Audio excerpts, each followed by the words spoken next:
Muy buenos días, bienvenidos a esta nueva conversación del Diplomado Internacional de Gerencia de Empresas.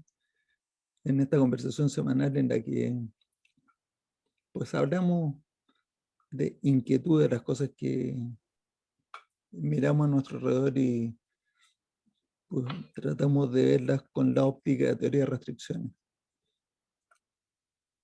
¿Qué tal la semana? ¿Todo bien? Buen día. Bien, Muy buen bien. día. Vale. ¿Y alguna pregunta que se le haya saltado así como una obsesión, una idea que asalta la mente y no la deja? No, una pregunta nomás, da lo mismo. Sí, tengo una inquietud y estoy básicamente en una de las sesiones del curso de certificación en gerencia de proyectos de construcción de Sí, Goldberg Consulting. Pues, ese que empezó ayer, la seguimos segunda versión. Entonces la estaba hablando de segunda la primera. de la primera, sí. Sí. Y es en una sesión, tenían una discusión sobre el tema de el cuello, la definición del cuello de botella, del recurso con restricción de capacidad, eh, y se hablaba de si el cuello de botella era una restricción o no, y más adelante tocaron los temas de restricciones activas y pasivas. Es conceptualmente aclarar cada uno de esos términos cuando, cuando en proyectos o en operaciones esto connota cuello de botella, recurso con restricción de capacidad y una restricción activa o pasiva. Bueno, esto es todo pues una cuestión de definiciones, pues José Armando, porque hasta el día de hoy y desde los años 80 y hay gente ligada a teoría de restricción, en el mundo de teoría de restricción que hablan de cuello de botella todavía. De hecho, hay creo que es de Nueva Zelanda, Clark Ching, que él se dice a sí mismo de Bottleneck Guy. Y escribió un librito acerca de los cuellos de botella. Tiene un juego de palabras. Se me olvidó ahora el título de Bottleneck, ¿cómo es que era? Bueno, se me olvidó el nombre, el título del libro. Pero esto es un tema de definición, entonces algunas personas le dicen cuello de botella a ese recurso que es el que tiene menos capacidad y que determina la cantidad máxima de throughput. Pero eso es, o sea, eso que yo acabo de describir es más bien lo que el Igor llamaba la restricción. Él partió también diciéndole cuello de botella, pero a los pocos años hizo esta distinción no tan clara como la que yo voy a hacer ahora, pero dice restricción. Se dice, ¿cuál es la restricción?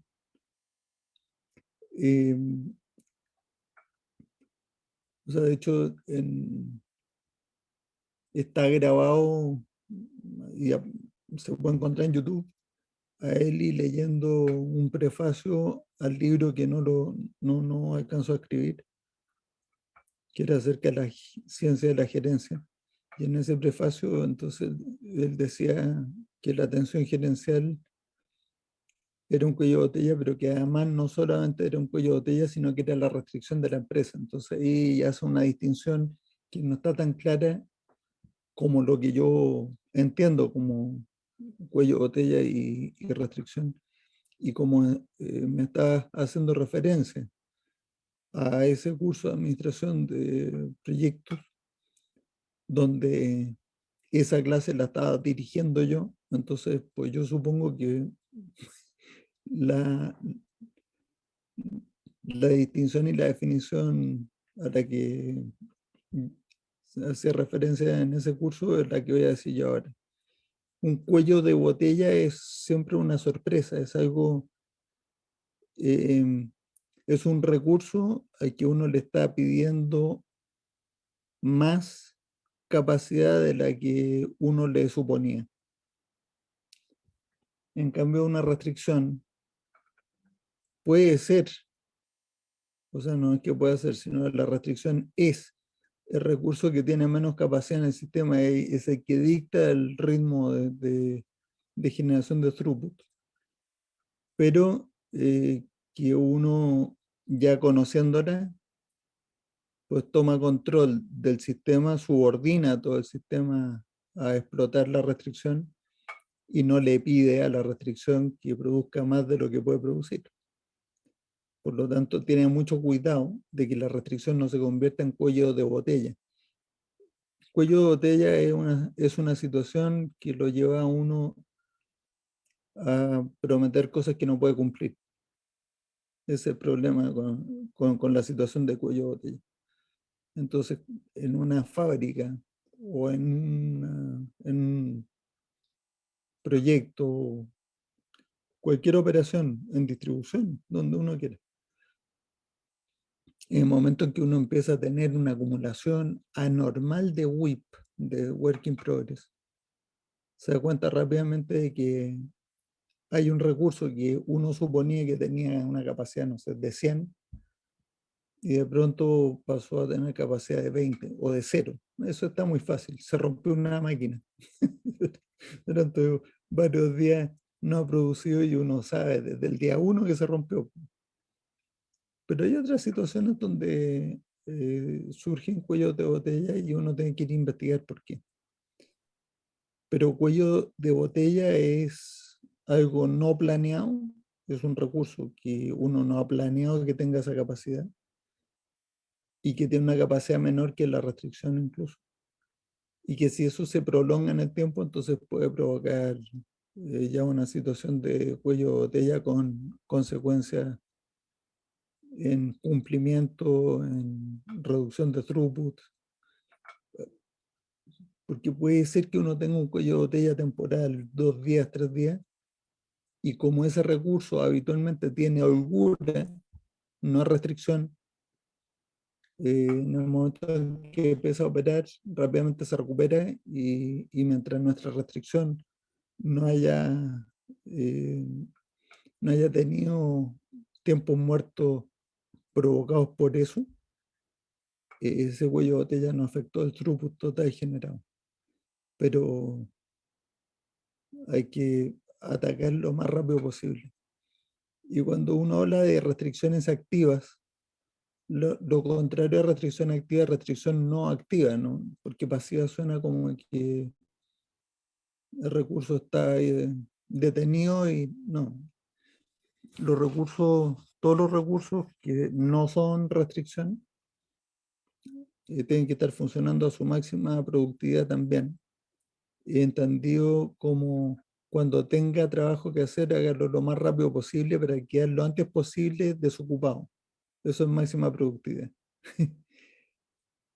Contrario a lo que uno puede entender, máxima productividad de que, que puede significar que esté toda su capacidad siendo utilizada productivamente todo el tiempo. Eso no es posible. Pues no hacer productivamente en el sentido que nosotros le damos a la palabra, que es generar más throughput. Uno puede pensar que está siendo más productivo porque está procesando más piezas, pero eso lo único que hace es acumular inventario en proceso y que eventualmente eso reduce la productividad del sistema. Entonces las restricciones activas tienen ese nombre de la programación matemática, cuando va a mirar uno programación lineal o no lineal. Tiene un conjunto de restricciones y la restricción que determina el máximo en la función objetivo es la restricción activa, o las restricciones que también son las restricciones activas. En general hay restricciones de demanda y restricciones internas de capacidad, que pueden ser capacidad de distintos tipos: capacidad productiva, capacidad de almacenamiento, capacidad de transporte, distintas capacidades, incluso capacidad de procesamiento del papeleo. Impresionante que hay empresas que tienen cuello de botella a la velocidad que generan las facturas. Espero que no durante mucho tiempo y se den cuenta que es muy fácil resolver eso. Y ¿Alguien ahí más? aclaraste, es un cuello de botella eso, no es Es una un cuello, restricción. es un cuello de botella, así que rápidamente. O sea, la restricción puede ser un cuello de botella, pero eso ya es culpa de uno también.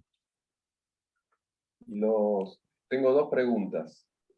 La primera, los cuellos de botella que se mueven en la línea de producción. Los wandering volumen. Sí. ¿Son restricciones o son cuellos de botella? Eso ocurre, o sea, que uno vea moviéndose, o sea, que tú le preguntas a alguien, o sea, que en esta línea de producción, ¿cuál es el cuello de botella? Como en el coloquial, ¿no es cierto? Es el término coloquial. Sí, En realidad lo que estás preguntando es cuál es la restricción. sí. Eso es lo que yo pregunto, ¿cuál es la restricción? Y te dicen, no, pues aquí todos los días se está moviendo, cambia de lugar. Un día es el torno, otro día es la fresa, otro día es el horno, y vuelve a ser la fresa, y vuelve a ser el torno, y está moviéndose para allí y para acá. Eso puede deberse a algunas causas.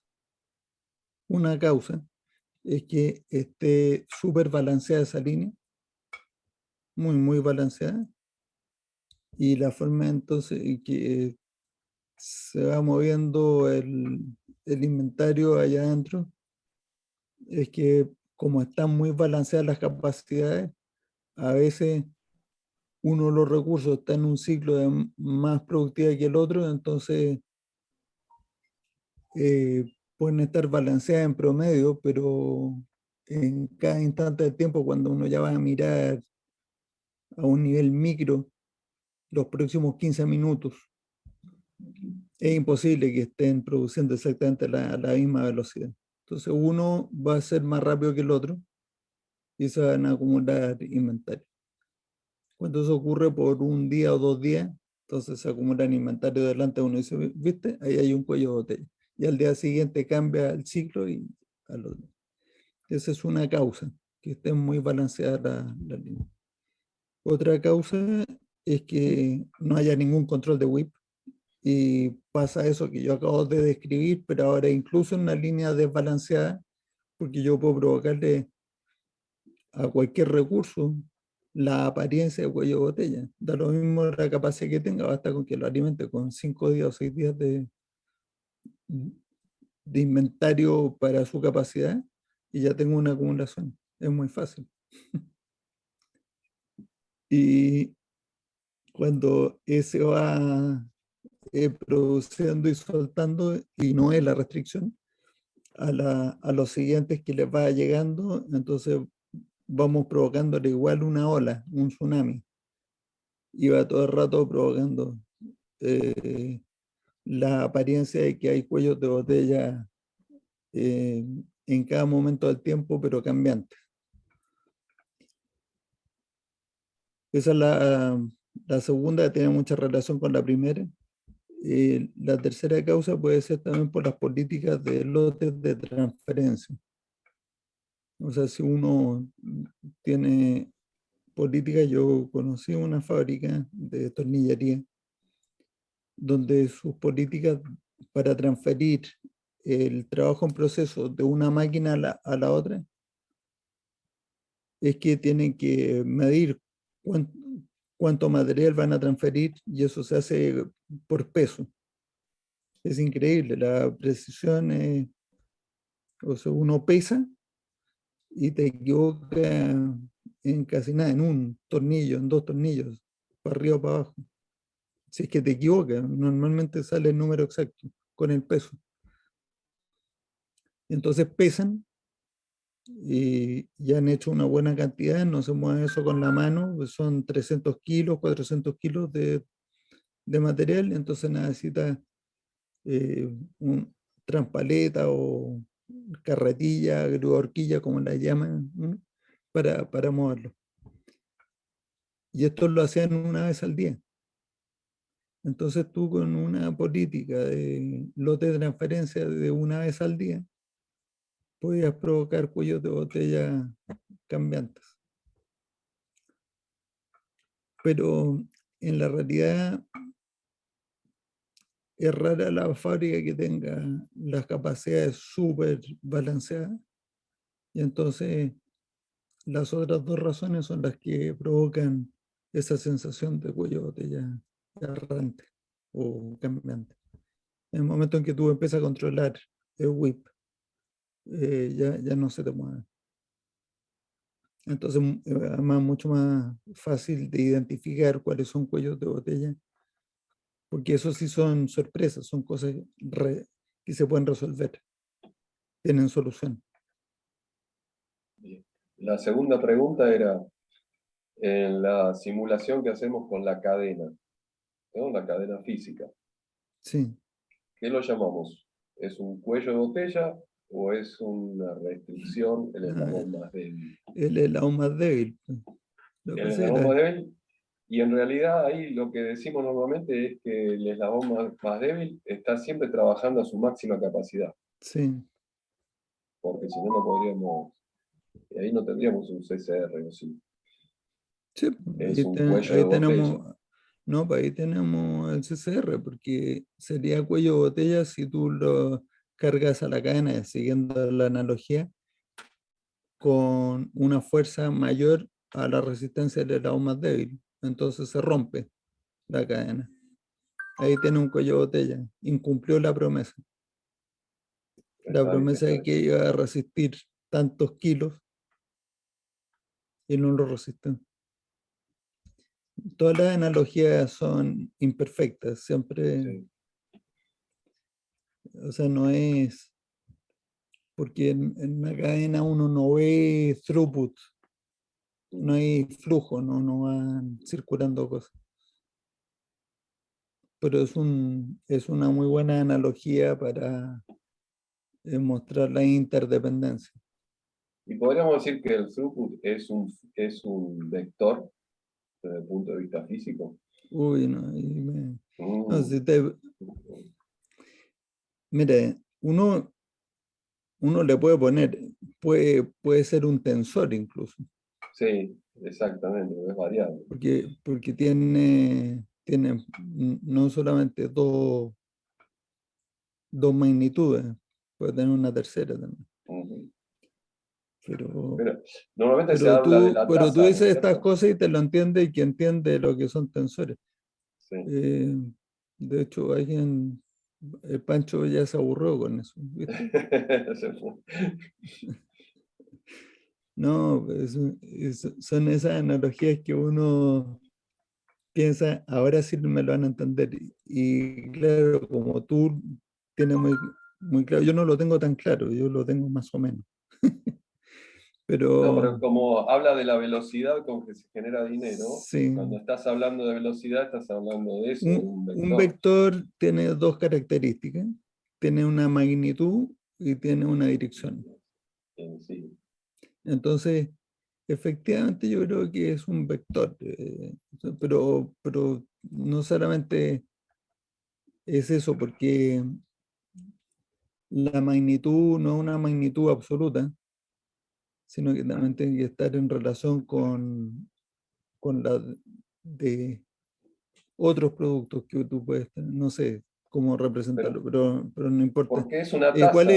es Ah, la razón el- práctica para hacerse esta pregunta? Para explicárselo a alguien que entiende vectores. Es que el tema de que el mismo Eli decía que el throughput del proveedor atravesaba nuestra empresa. Sí. Entonces yo lo veo como eso, como que es un vector. Si algo atraviesa, está variando en el tiempo.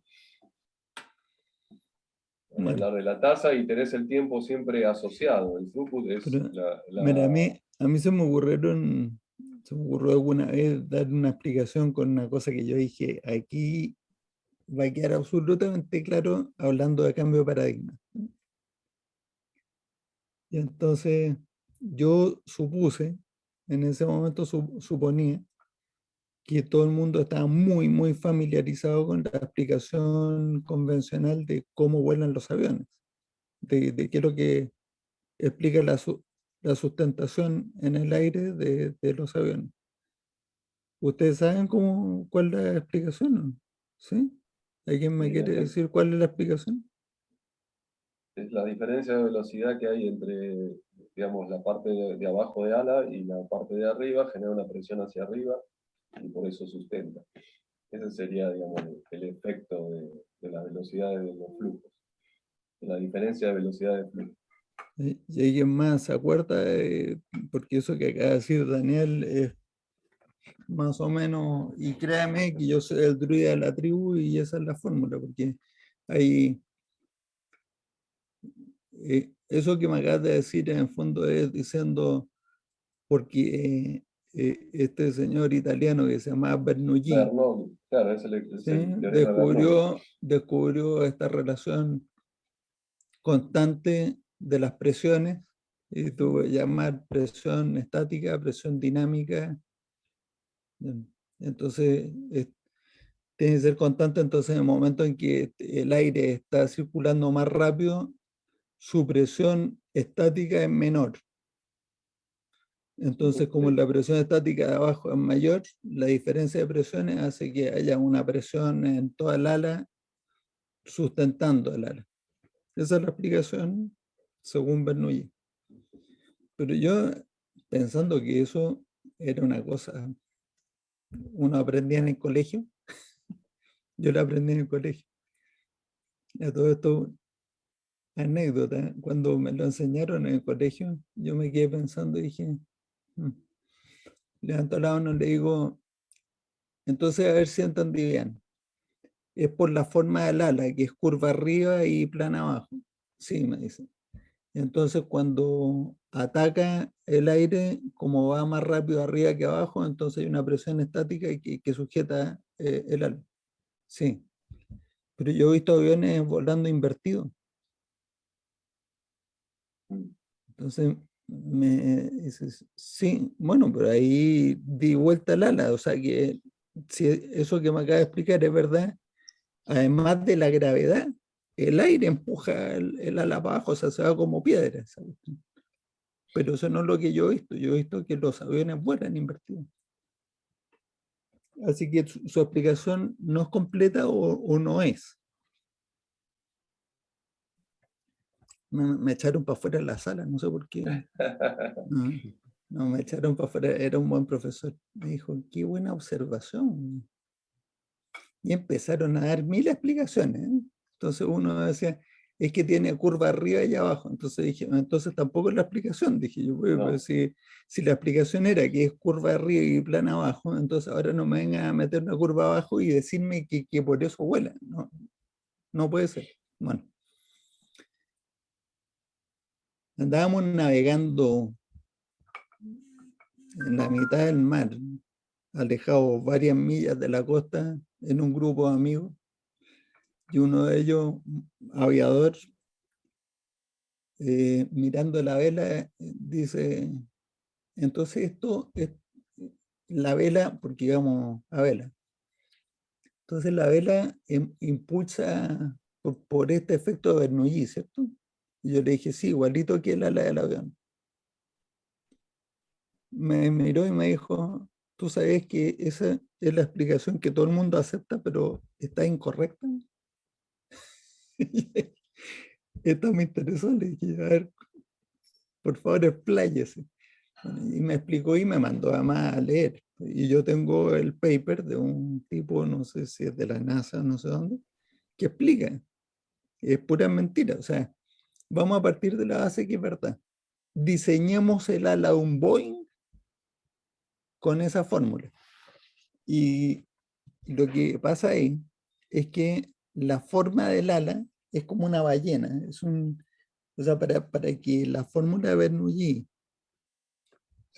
explique por qué un Boeing 747 se sostiene en el aire, el ala tiene que ser mucho más alta de lo que son las alas que uno ve. y una forma súper pronunciada, que después, además eso, hace una resistencia al aire, o sea, te frena, ¿no? Pero no son así las alas, ¿no? O sea, si tú aplicas la fórmula de Bernoulli, pues, porque ya tienes datos, o sea, tienes que tomar algunos datos, o sea, se fija uno. Entonces, ya tienes la envergadura del ala, o sea, todo el largo del ala. Y entonces, para que en esa superficie se produzca la presión positiva que sostiene todas esas toneladas en vuelo, entonces el ala tiene que tener una forma como una ballena. Vas a mirar los aviones que vuelan y vuelan, no se caen, y no tienen esa forma. Entonces, primera inconsistencia. Cuando uno encuentra una inconsistencia, una contradicción, quiere decir que está haciendo un supuesto equivocado. Sí.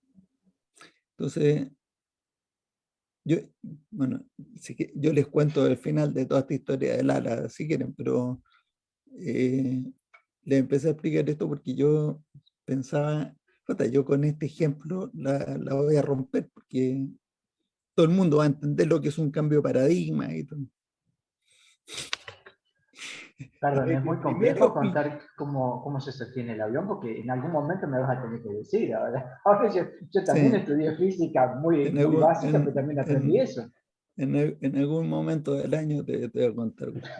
Entonces, el cuento es que cuando, o sea, la primera vez que intenté esta explicación, ¿ustedes saben cómo vuelan los aviones? Más de la mitad de la audiencia dijo, no. Me mataron, porque ahí, ¿cómo puedo decir? Primero les voy a explicar cómo es. O sea, ya, perfecto, gracias.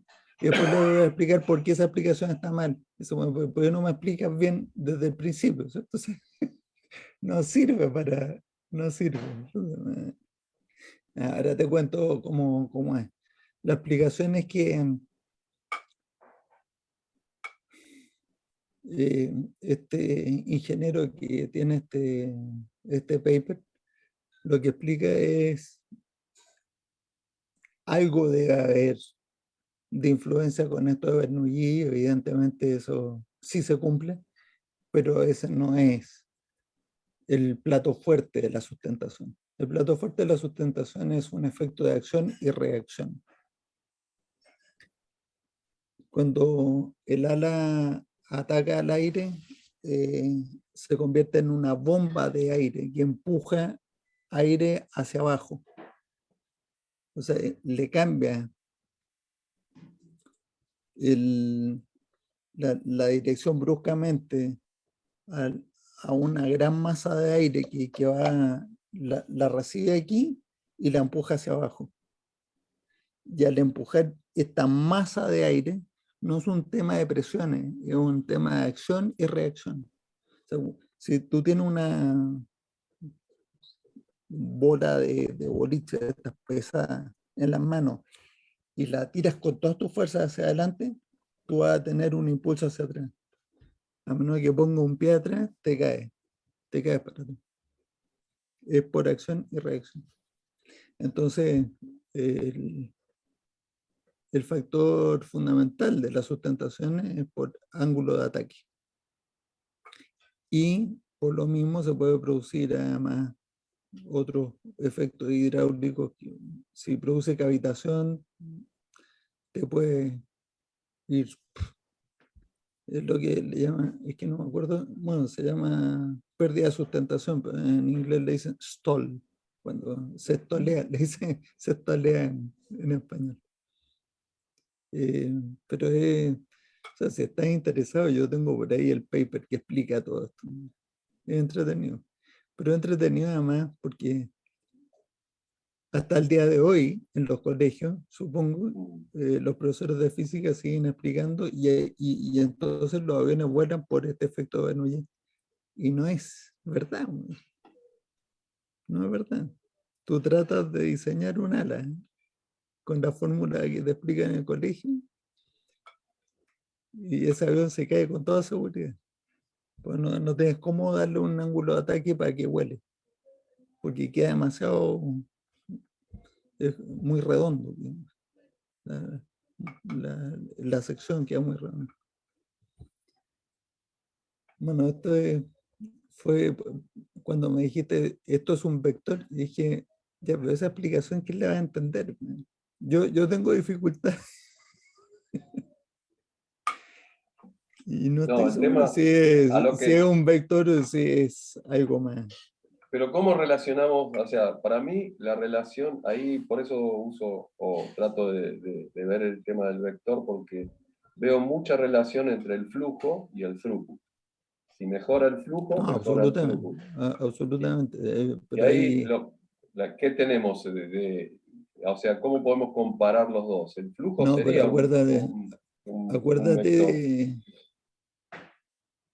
sí, pero acuérdate que te falta la componente de dinero. Si Sí, tienes un flujo rapidísimo, algo que produce muy poco dinero, y eso va a depender del mercado.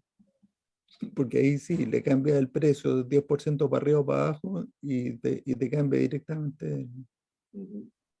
la No, estamos de conversión acuerdo pienso. con eso. Pero Por e- si las condiciones, a las mismas condiciones, mejorando el flujo, usted va a mejorar el flujo. sí, claro, pero eso es justamente una de las Mejor, gracias de usar conceptos que combinan cosas, para no tener que decir ceteris paribus. claro. Muy técnica la conversación de hoy. Sí, Muy, hoy muy salió técnica. técnico. Lo que pasa es que cuando más profundizás, más tenés que ir a esas herramientas, porque sí, es Pero simple, la solución es simple, pero tiene una explicación científica.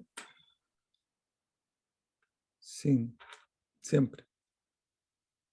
Pero de las cosas interesantes aquí es entender más la esencia de las cosas más que las magnitudes o la esencia.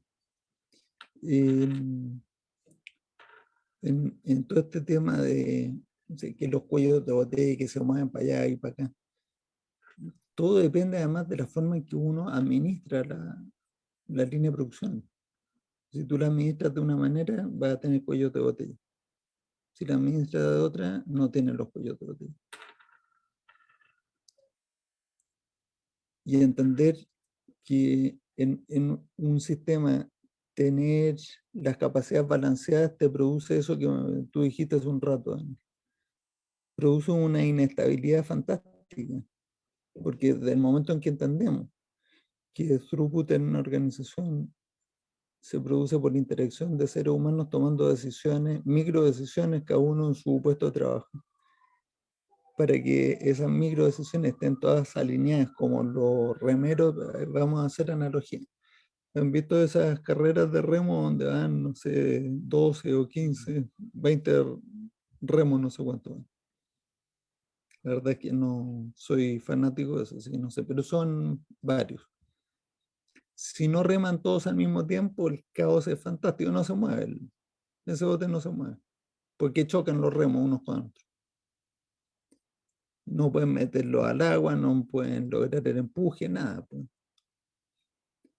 Entonces, para tú lograr la sincronización, tienes que tener algún mecanismo donde ponen a todo el mundo de acuerdo en qué es lo que van a hacer.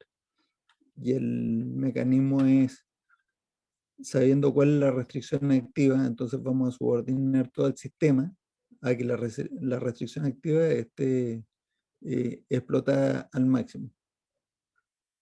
Que eso es lo que dicen los 5 pasos inventados por Goldratt. Identifique la restricción, decida cómo explotarla, subordine todo el sistema. Después lee las restricciones, después si la restricción cambió de lugar, vuelva al paso número 1. En vuelva al paso número 1 es donde hay un gran problema, porque tienes que volver a cambiar todos los procedimientos de subordinación, pues en la subordinación es donde uno construye todo el conjunto de políticas de operación, herramientas de medición, o sea, todo lo que le permite a una persona en un puesto específico de la cadena tomar sus decisiones. tú me cambias las políticas y esas decisiones tienen que cambiar. No pueden ser las mismas.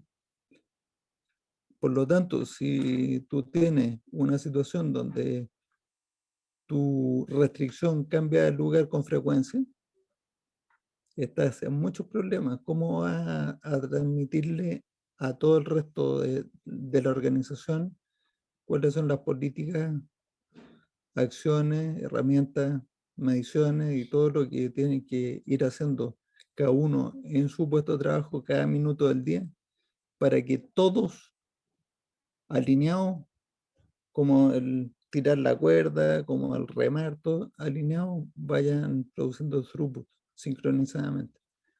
Ahora, sabiendo además que la incertidumbre no se distribuye igual y que hay distintos ritmos de producción y todo, los sincronizadores fundamentales son los amortiguadores, los que permiten que dos elementos del sistema que están funcionando a distintos ritmos puedan acoplar sus esfuerzos y producir la alineación de throughput, la sincronización.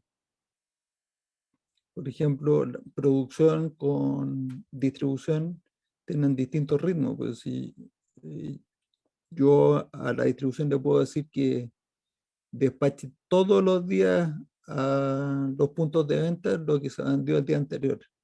Pues si le pido a la producción que haga exactamente lo mismo, que produzca todos los días lo que se vendió el día anterior, a producción le voy a empezar a provocar cuellos de botella por cantidad de setups, cosa que aprendí en más de una ocasión.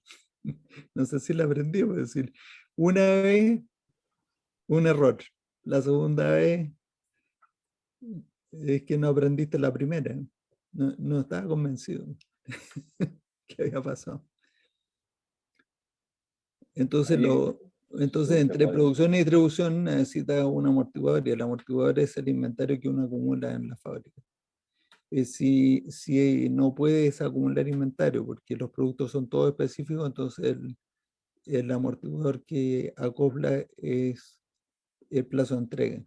Algunas cosas pueden demorar más, otras menos, entonces uno le promete a los clientes unos plazos de entrega y con eso puedes sincronizar lo que produces con lo que puedes ir entregando. Y todo funciona.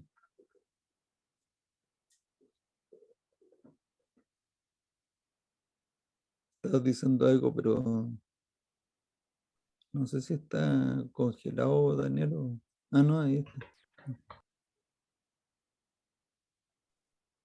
No, que muchas veces lo difícil es dónde está el límite de los cambios, ¿no?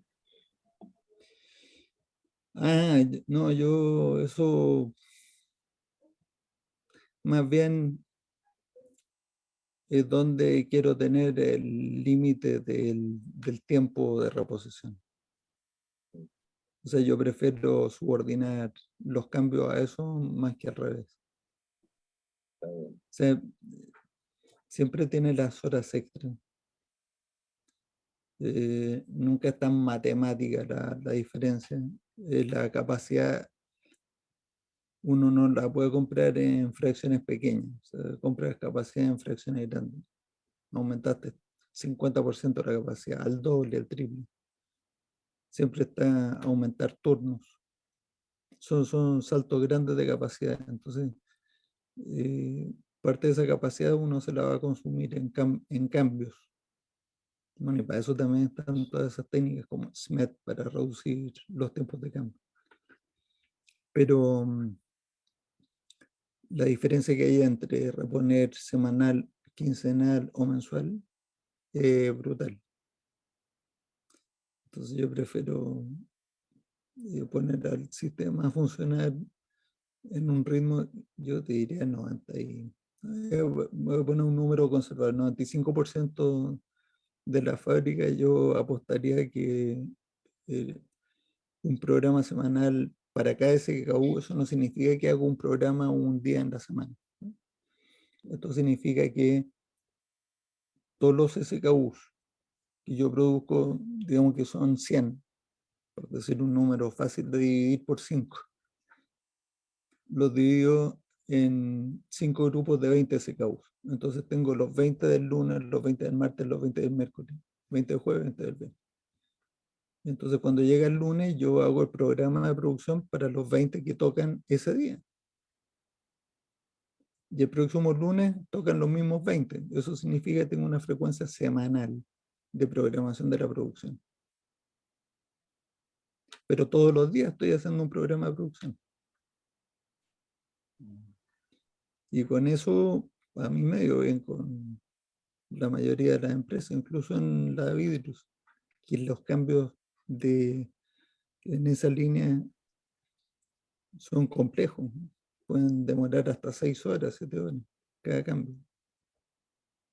Hay que tomar en cuenta que cuando uno deja de producir, al minuto siguiente, y estaba soltando una gota a 1100 grados, y uno tiene que vaciar eso, los moldes tienen que enfriarse, se demoran varios minutos en bajar unos cuantos cientos de grados. La gente que hace eso, los moldes son pesados, tienen mucha masa, entonces no los puede mover una sola persona. Como no pueden esperar a que se enfríen, entonces se tienen que poner unos trajes como espaciales para no respirarse gases tóxicos y no quemarse. Y entonces, con toda esa cuestión puesta, tienen que ir con una herramienta, soltar las... No, sí, es que por eso no les gustaba mucho el que yo les dijera que iban a aumentar los cambios. Y los hice aumentar los cambios al doble y un mes al triple. No les pasó mucho. Pero una vez semanal es más o menos seguro. O sea, esto es contestando, y habrá que optimizar esto de los cambios. Más que optimizarlo, los cambios es mirar al sistema con todo, cuál es la frecuencia que más te conviene, y si no tengo capacidad, aumentar. Eso quiere decir que estás de todas maneras igual muy restringido, porque si tienes éxito, las ventas van a aumentar y ya no va a tener capacidad de ninguna manera igual. Así que ese no es un problema. El otro día hablando con una empresa en México, le pregunté, bueno, ¿y ustedes cuáles consideran que es su ventaja competitiva? O sea, nosotros somos muy rápidos y prometemos plazos más cortos que la competencia. Dije, excelente. Y con eso aumentan las ventas porque les va bien. Sí, sí. Y cuando aumentan mucho las ventas, ¿no tienen más carga de trabajo? Sí, obvio. Sé que este chileno hace preguntas tan obvias, ¿cierto? Y si tienen más carga de trabajo, el plazo que tienen que prometer no es más largo. Y ahí empezaron a hacer aguas con el argumento. Y si tienen mucho éxito, entonces su plazo más corto ya no es lo que les... O sea, es una contradicción. ¿Cómo pueden conseguir más ventas si son honestos y prometen los plazos más largos y consiguieron más ventas? Entonces ya no era el plazo más corto que conseguía las ventas. Tiene razón el chileno, bueno. Dije, ¿no será que tienen ciclos? Dígame la firme. Cuando les ha ido muy bien, les han quedado mal a algunos clientes, ¿cierto? Sí, bueno, pero todos les quedan mal a algunos clientes. Y sí, por eso tienen trabajo. Pues. En el momento en que otros no le quedan mal a los clientes, o la mayoría no le queda mal a ningún cliente y entreguen todo a tiempo, ustedes no van a tener trabajo. Pero ustedes ya eso lo sabían, porque me imagino que eh, están esforzándose por entregar todo a tiempo, ¿cierto? Y no será eso lo que es la fuente de ventaja, no entregar más rápido. Ahora, entregar más rápido puede ser fuente de otra ventaja, pero así es que uno va haciendo razonar y te das cuenta de que siempre hay una buena salida, pues, que no sea contradictoria. entregar más rápido es contradictorio en los términos. Si entregas más rápido y consigues más ventas, ya no puedes cumplir la promesa. Hasta ahí llega la promesa de entrega rápido. Y si no, continuamente tienen que estar pegando el salto de capacidad. Pero está entonces en la situación, Gustavo, de que tu retorno sobre la inversión siempre es subóptimo. Claro. Desde ese Entonces punto de vista, sí. está entonces en otra contradicción. Porque yo lo que quiero es aumentar las ventas para ser más rentable. Claro. Cuando tiene, entonces aumentas más capacidad y está al 50% de utilización. Los inversionistas te dicen, usted tiene que hacer esto más rentable. Entonces, cuando llénate la capacidad de nuevo, aumentaron las ventas, fantástico, eso es lo que tiene que pasar. Pero no fue porque prometiste más corto. Y lo que pasa es que las fábricas que tienen de pronto más demanda no se apresuran a aumentar la capacidad porque ya tuvieron la experiencia en el pasado. Que eso era como golondrina que no se verán.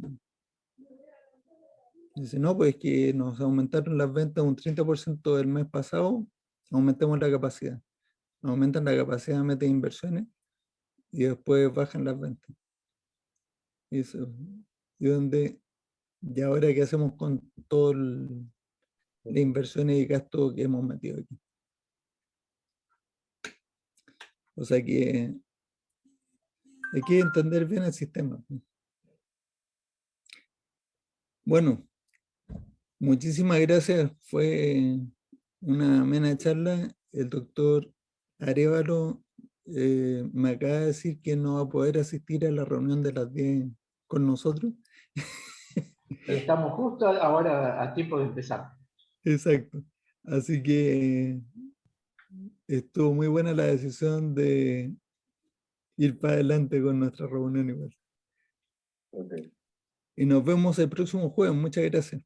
Bueno, Ok, gracias. que siga gracias. Muy bien. Hasta luego. Adiós. Feliz fin de semana. Igual.